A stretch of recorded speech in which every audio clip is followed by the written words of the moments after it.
Hey, welcome back to another live edition of Oh Beach Please. And as always, for our Monday podcast here, we have a very special guest. Now, I'm going to tell you right now, I am not that fancy of a guy, more of a meat and potatoes guy. So I have struggled pronouncing their name correctly every single time. All I know is you can judge by the background, which is actually one of their ships and in one of their destinations, how amazing this luxury cruise company is. And I brought a special friend today, Barbara from PGC Cruises. Barbara, how are we doing today? And please, for the love, teach myself and my potential clients how to pronounce your name properly. Absolutely. Well, first and foremost, we like to say Yarana, which is how we say hello in Tahitian. So Yarana and Maeva, welcome. Again, I'm Barbara. I'm with Paul Gauguin Cruises. So that is how we say it. Yes. Paul Gauguin. So yes. Ignore how you would pronounce it. Typically here, it's Paul Gauguin. Am I right now? Am I good? I think if you go Paul Gauguin, Paul Gauguin, either way, tomato, tomato, you're good. We're just talking about Paul, the French Impressionist painter from back in the day that loved Tahiti so much that we named the cruise line after him. So, oh my God, now I feel like I'm getting a history lesson. This is amazing already. So not only are we talking luxury cruises today, we're also talking about, you said a French painter, and this was his kind of brainchild and his inspiration. Well, I'd say it's more his inspiration. He loved the islands of Tahiti. Many of his artwork pieces are all representative of the islands of French Polynesia. He loved French Polynesia so much that he came and lived there. He passed away there in the Marquesas Islands. So plenty of history and artwork amongst beautiful scenery in the South Pacific. So, yeah. Perfect, Barbara. Thank you so much. And then let's just jump right into it. What are we talking about today? What is a Paul Gauguin cruise? Yeah, so a great question. So Paul Gauguin Cruises has been around for 25 years, and we are the longest running single destination luxury cruise line in the South Pacific. So what that really means is that we are residents in French Polynesia year round, sailing through the Tahitian islands of the Society Islands, the Tuamotus atolls, and the Marquesas Islands. But we're also one of the only luxury all-inclusive cruises in the South Pacific as well. So in a nutshell, we sail through Tahiti. Yes. Yeah. Which, judging from your background and my backgrounds here, they're not terrible locations. Oh, not at all. I mean, if you have to be on a ship somewhere in the world, you might as well be in one of the most picturesque, beautiful destinations. And that is truly French Polynesia and beyond. We do go beyond French Polynesia as well, but mostly we are sailing through Tahiti. Yes. That's fantastic. Now, you mentioned we're getting there by a ship. Mm-hmm. Walk us through what is on this ship. Is it nice? Are we rowing boats? Do we have a guy with a drum that's, row? Are we doing that? Or are we experiencing luxury with you guys? Yeah, you are definitely experiencing luxury. Although there are men with drums, heavily tattooed with the local island flair. So you do get a very authentic cultural experience. But what our guests do is they fly to the islands of Tahiti first. So they'll land in the island of Tahiti, and then from there they will embark on our ship, and they'll do either a 7, 10, or 14 night cruise amongst French Polynesia's islands. And like I said, we do have other destinations as well, but the focus of most everything we do is on board the MS Paul Gauguin, and really just a beautiful ship. She was completely renovated, by the way, in 2021. So everything was new and overhauled. We also did a complete renovation mechanically on the ship to make sure that she's reducing her carbon footprint. So we're very conscientious about being in one of the most beautiful destinations in the world and being respectful of our environments as well. So, yeah. That is absolutely fantastic. I know we get there's been a big surge in making sure that while we're exploring our world, that we're doing it in a responsible way. So I'm glad that you guys have kind of jumped on that ship as well and are doing that. Now, walk us through what we're going to be experiencing on these ships. I mean, we know Tahiti. We always have this amazing image in the back of our hands, but what kind of accommodations are we looking at? What are some of the amenities? What really makes these ships unique? Yeah, so that's a great question. And like you said, in the photo that you even have as your background, you're seeing one of those iconic Tahitian overwater bungalows. But I like to say that our overwater bungalow sails. So you get the best of both worlds, both the ocean as well as being in the inner lagoon. So the ship itself is very intimate in size. There's only 330 guests on board our ship. So 165 staterooms. They are all ocean view, and almost 70% of them have private balconies. So Oh, you're wow. at a fantastic view no matter what. And we have butler service in a certain category. So category B and above includes our butler service, but it really truly is an all-inclusive cruise experience. So day to day, we're in a different island almost every day where you can partake in shore excursions like the shark and stingray feeding, or during the summer, you might be able to swim with the humpback whales or do Circle Island tours by Jeep.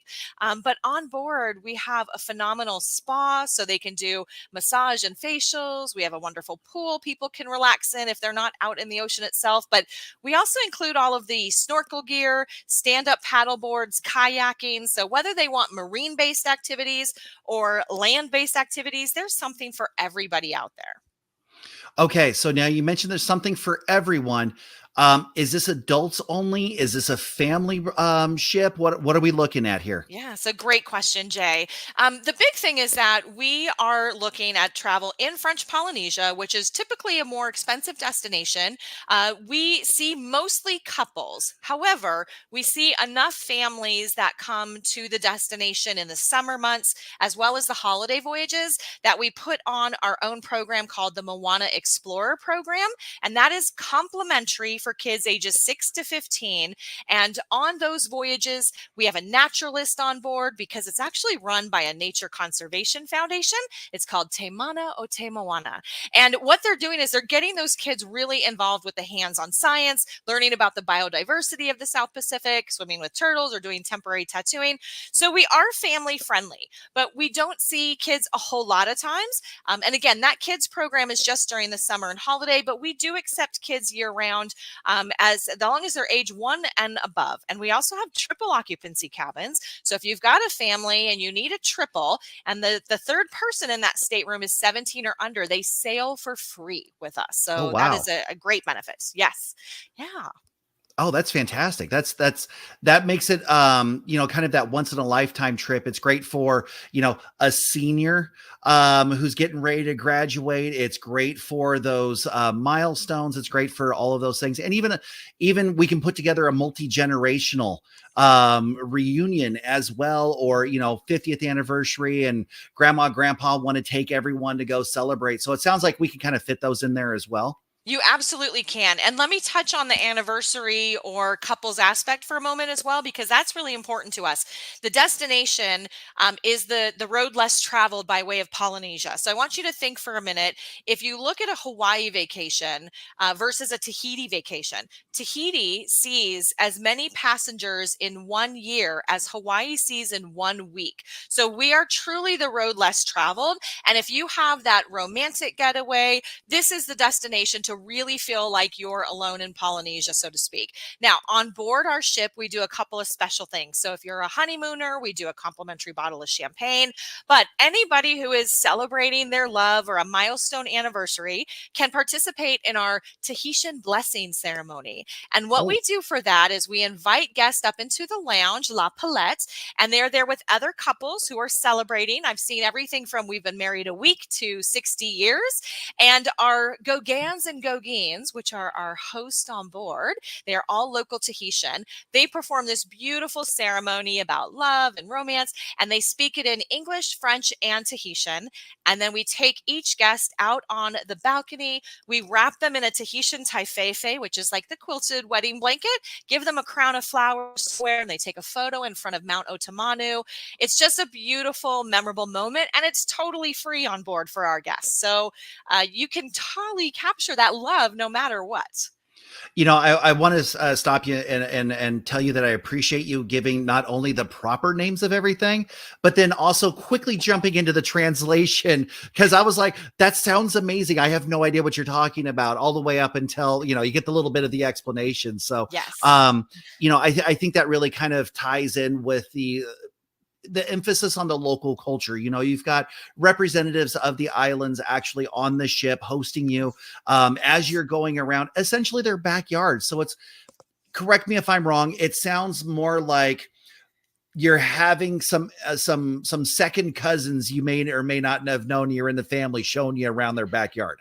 That's a great way to think about it, because the one thing that really does set us apart down in the South Pacific, aside from being the residents that are there year round, so we know the islands like locals, we have those, what we call them technically entertainers, but to me, they're more cultural ambassadors. So Legogans and Legoganes are not just there to greet you as you come on board, but throughout the entire voyage, they are doing cultural demonstrations or presentations. Maybe they're doing lei making or jewelry making.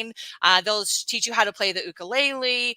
But again, throughout the entire voyage, they are there to make you feel like you're in the destination, because we want people to know that we're just a great way to see the islands of French Polynesia, but we're also the most authentic way to do it on a luxury basis as well. So the best of both worlds, real true experience, but also real true luxury.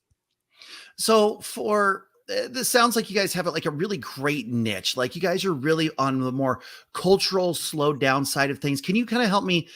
Who would this be great for? Tell me about the personality that would really enjoy this type of a vacation. Yeah, so that's a great kind of segue into who is our guest on board. So we typically see guests who are well-traveled, well-educated. Maybe you're the kind of person who likes to do a small ship luxury cruise in Europe or a European river cruise. Maybe you've done a Galapagos cruise, so a little bit of that expedition kind of niching in there as well. So we typically see that baby boomer generation of traveler who has experienced all of that. So we're not always the first-time cruiser out there. We're definitely that for the person who wants to go a little bit deeper into culture or destination. Yeah, so good question. So you mentioned destination there, and I'm going to turn the hot spot on you and ask you. You mentioned a little bit earlier about these excursions and a few other things. I know you're not supposed to have one. You're supposed to represent everyone. You're supposed to represent all the destinations. What is your favorite excursion and why? Because I always, I always like to put, and don't feel bad. I've put everyone on the spot because I know you guys are all, it's supposed to be amazing and wonderful and find your own thing, but we need the inside scoop here. What is the best excursion? And I'll even give you the option, if there's a tie for two, to talk about two of them. There are two of them. So first and foremost, being in iconic Bora Bora with its crystal lagoon, for me, that destination is about doing the shark and stingray feeding experience. So going out into the lagoon, standing in water about chest high with the stingrays and the blacktip reef sharks coming by you and being able to feed them and just interact is such a unique experience. So that would probably be my favorite in Bora Bora. My favorite on the island of Taha, which is the Vanilla Island, which also we have a private motu just off the coast with a full private beach experience there. But aside from that, in Taha, we have the Vanilla Island. And for me, that activity is going to a vanilla plantation. And what's so significant about that, Jay, is that the bumblebee that pollinates the vanilla orchid that makes the vanilla beans, that bumblebee species is not found in Tahiti. It's only found in Mexico.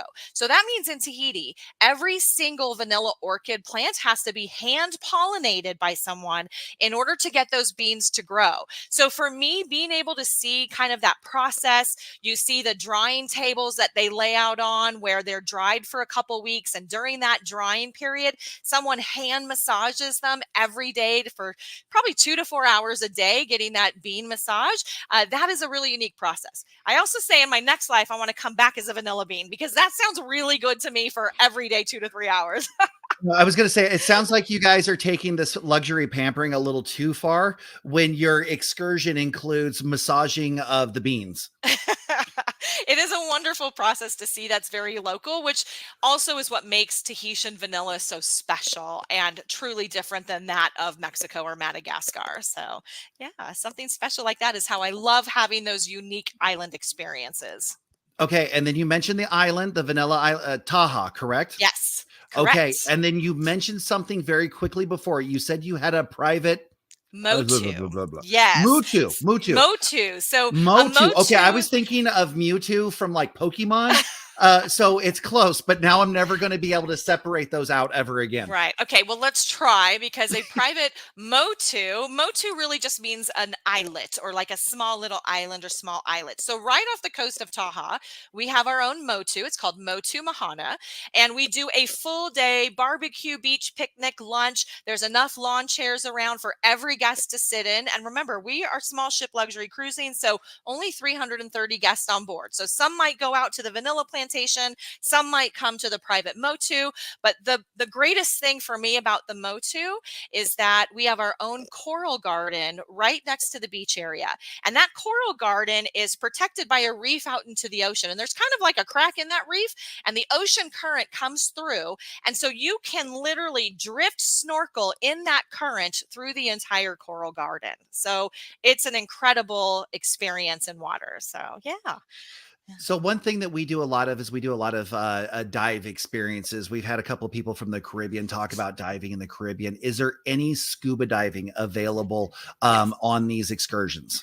Yeah, absolutely. So one of the things that I'll say also sets us apart is we have a dive master that is on board with us through the Oh, wow. entire cruise. So every single day we have dive experiences, whether it's one tank or two tank dives. We also provide all of the gear, so there's no need to bring your regulators or anything else. We get the wetsuits, etc. And in every destination, you can dive. Now, I will say the entire destination of Tahiti is great for dive, but there are some locations that are even better. And that would be on our 10-night cruise that goes out to the Tuamotus. So the Tuamotus are all low-lying flat coral atolls. So no mountains, it's just a flat ring. It's almost like a donut. And in the middle of that atoll is going to be where all the dive is. And on the island of Fakarava, there is a UNESCO One more biosphere time. reserve. The island. Fakarava, yes. So when you stub your toe later, you can say Fakarava, and you're really talking about a beautiful island in French Polynesia. Oh my God. Thank you for giving me something I can say in front of my kids now. Yes. And I can just be like, no. Go look it up. I learned about it today. You got it. Fakarava is a great place to dive. In fact, sometimes they call it Sharkarava as well. But so dive is fantastic. And again, we have a dive master on board. So if somebody wanted to dive every day, they can opt in to do that as well. Oh man, that's phenomenal. Okay, so we covered your favorite excursion. You gave me two, which is awesome, and then we got a small education lesson here. What are your pro tips? I know you've done these. I know you've been all over the place. For someone who's kind of thinking about it, this isn't something that you hear about a lot online or anything like that. This is really a very special, unique, I would say, hidden gem. What are kind of your pro tips for people that are looking to come here, or just some general thoughts that you would have talking to someone who might be thinking about doing this? Sure. So having been to the islands a dozen times, I've traveled to all the islands that we go to with the exception of 3. So I'm super blessed in that regard. So my pro tip to anybody looking at doing French Polynesia is to consider spending some more time in the island of Tahiti itself, because if you're doing our cruise, you're going to hit kind of the 5 main islands in the society chain. If you do 10, you're going to hit the main islands going out towards the Tuamotus and so forth. But most people arrive into Tahiti and then they immediately leave for the outer islands. And there's so much to see on that main island of Tahiti. You can do a full day circle island tour and see the blowhole and the waterfalls. I mean, there's so many things to do. In fact, one of my favorites is to go shopping at Le Marché. And Le Marché is the local market. So in the morning, you'll have your local Tahitians bringing in the fresh fish. They will have all of their kind of local fruits there. But there's a whole nother side of the market that is your Tahitian black pearls and your souvenirs that you want to bring back. And they're way less expensive than at any resort or on any shore excursion. So that is also, if you have anybody who is into sewing or quilting, all your fabric, you can get that here. In fact, that's where I bought the fabric to have this dress made. So again, stay on the island of Tahiti because you can see so much more, and then springboard out and see the outer islands. So spend a little bit more time there. Yeah, and I've got to get some fabric. I tried to wear a shirt today. that was kind of very like Tahitian inspired. And really all I did was completely mess up my green screen here. So, I like to think that I've got this going on right now, and then I'm showing everyone like windows into the amazingness. But in reality, I just need to go down to Tahiti and get some new fabric for a new shirt. That's all you need to do, Jay. Or next time I go, I'll bring you some back and make you a shirt.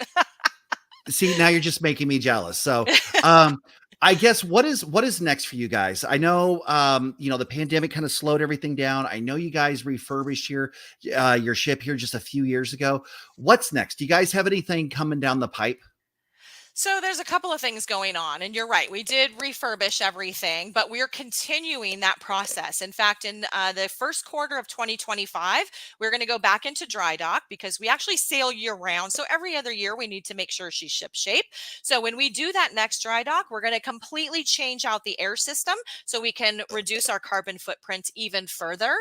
So when we look at that type of, updates and what's coming, what's next, that's always important to us. So that is one. The other thing that we are going to do, it's not the first time we're doing it. We tested it last year, but this speaks to our giving back to the community and the sustainability side of it, is that when you are looking at having a doctor sail with us to our outer islands, we are absolutely partnering. We're the only partner with the French Polynesian government to allow doctors to sail with us to those outer islands. So that way we can provide medical care for locals that are way out beyond where there's any medical facilities. So again, that's something that only Paul Gauguin has done to partner with the community. So when it comes to what's next, we're always looking at how to give back to where we're traveling from, and then coming out with new destinations as well. So we have a boutique crossing experience that's taking place in 2025, where we're going to go from Tahiti to Fiji as our normal itinerary, but then we're going to do Fiji to Bali or Bali Ooh. to Australia as part of that dry dock. So some longer itineraries with some greater enrichment programs on board, special guest lectures and speakers. And then we also just launched 2026. So if you're thinking about going to Tahiti, but you've already got plans this year and maybe even next year, 2026 is available today. So there you go.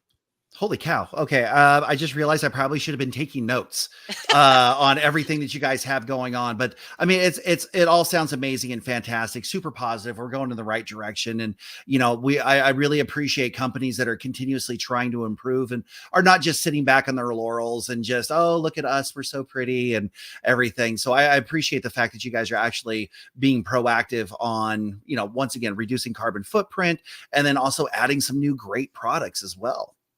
Absolutely. And I think the most important thing for me too is to make sure that when people are ready to travel, that they use a travel advisor who knows the destination, who knows the ins and out of how to get the right stateroom location and all of those details, like staying longer in the island of Tahiti. And that's so important because when you're investing in a luxury cruise experience, you want to make sure that you're doing it right and getting the greatest value for you. And that's where I've always found that our travel advisor partners like yourself, Jay, are invaluable to our guests that come on board by really setting the stage for what's about to happen once they're with us. So, I wish you could see like I've got the second screen over here with all my notes to make sure and everything. And I always tell everyone the last question I always ask is why use a travel advisor professional?